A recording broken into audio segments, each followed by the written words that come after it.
एक घने जंगल में बंदरों का एक गिरोह रहता था। बंदरों का बादशाह बहुत अक्लमंद था। एक दिन उसने अपने गिरोह को इकट्ठे बुलाया।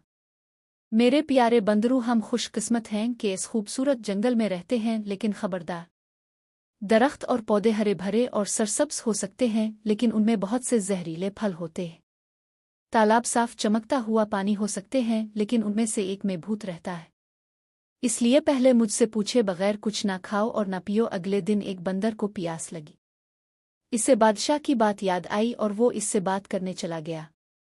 बच्चे, फिक्र न करो, बादशाह ने कहा।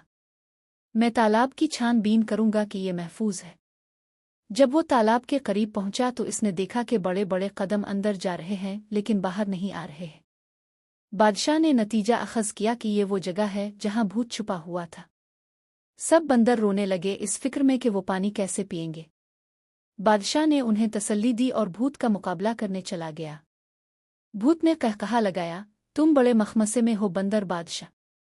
अगर तमेरी बंदर तालाब में आए तो मैं उन्हें खा लूंगा। अगर वो ऐसा ना करें तो वो प्यास से मर जाएंगे।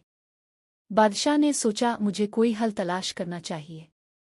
इसने अपने बंदरों से बांस के टुकड़े जमा करने को कहा। खोखली बांस की छड़ियों को आपस में जोड़कर इसने एक बड़ा पाइप बनाया जो तालाब का पानी चूसता था।